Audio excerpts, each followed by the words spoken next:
تو پھر آپ یہ جو تعمیر و ترقی ہے اس سے آپ دور ہو جائیں گے۔ ایسے اس وقت بھی بے شمار دنیا میں خطے موجود ہیں جو صرف کم وسائل کی وجہ سے بیکورڈ کہلائے جاتے ہیں، وہ بیکورڈ شمار ہوتے ہیں۔ اب یہ ڈیبیٹیبل بات ہے کہ وہاں کے خطوں کے اندر جا کر جو وہاں کے مقیم ہیں، انہیبیٹنٹس ہیں، جو ان کے باشندگان ہیں، آپ ان کو جا کے آپ ان کا انٹریکشن ہے، آپ کا ان سے ہو سکتا ہے کہ شعوری سطح پہ وہ آپ کا مقابلہ نہ کر سکتے ہوں، چونکہ آپ ایک ویل انفارمڈ دنیا سے، ایک جدید دنیا سے کسی ویران جگہ پہ گئے ہیں جن تک نئی تہذیب یا نئی دنیا کی ترقی کے اثرات نہیں پڑے۔ ہو سکتا ہے کہ شعوری طور پہ وہ آپ سے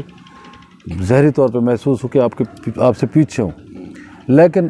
ایٹ دا سیم ٹائم اسی وقت یہ بھی پاسبل ہے کہ وہ ان کا من، ان کا وجدان اور ان کا انر سیلف اور ان کی جو پیور بینگ ہے وہ آپ سے کہیں زیادہ مضبوط ہو۔ ہم چونکہ چیزوں کا تعین ان کے ظاہری خد و خال کو سامنے رکھ کر کرتے ہیں، ہم کسی کی ظاہری دانش مندی کو، سمجھداری کو، فہمیدگی کو، بالیدگی کو سامنے رکھ کر اس کے متعلق فکر آرائی کرتے ہیں۔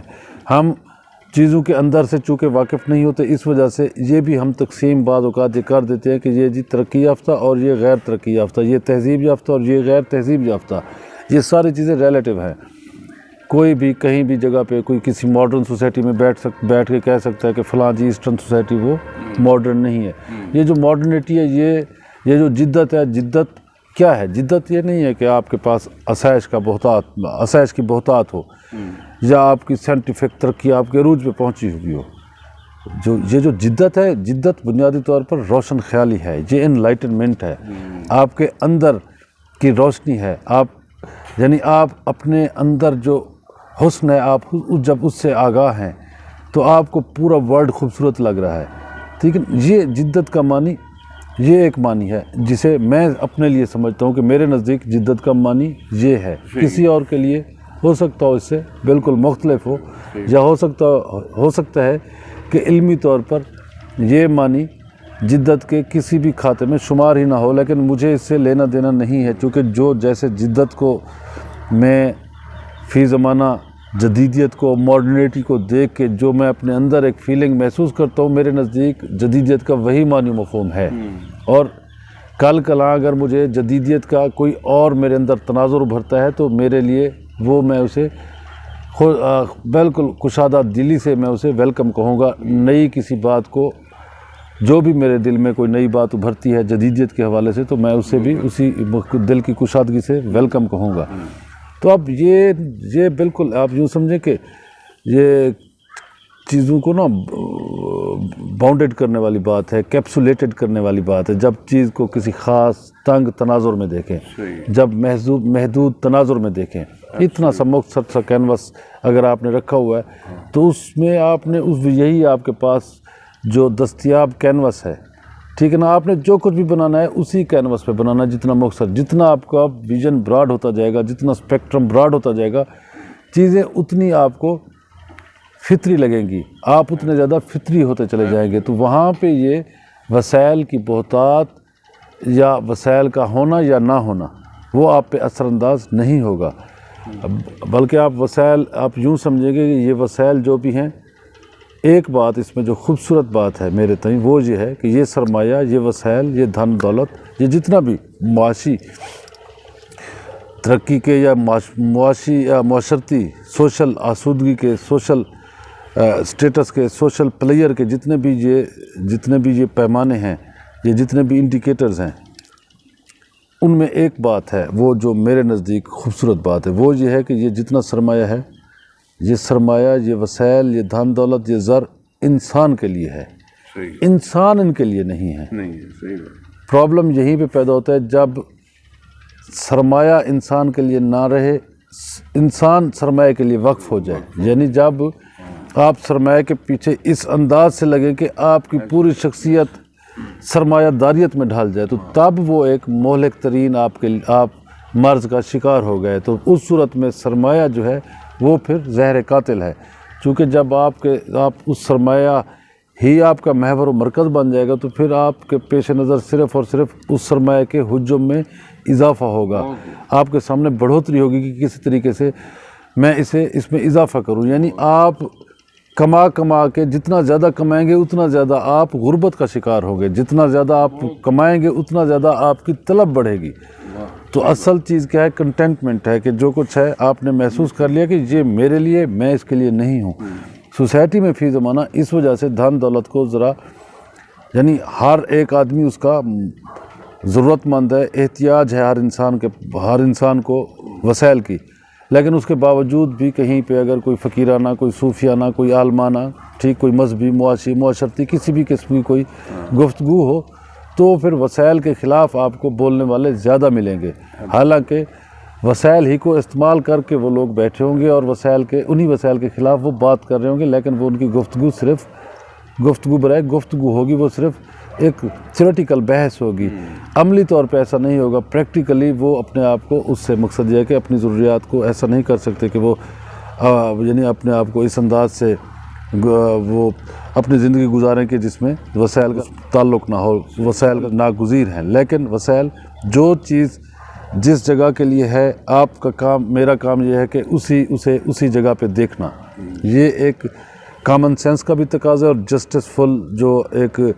آپ کی اپروچ ہے اس کا بھی یہی تقاضا ہے کہ اگر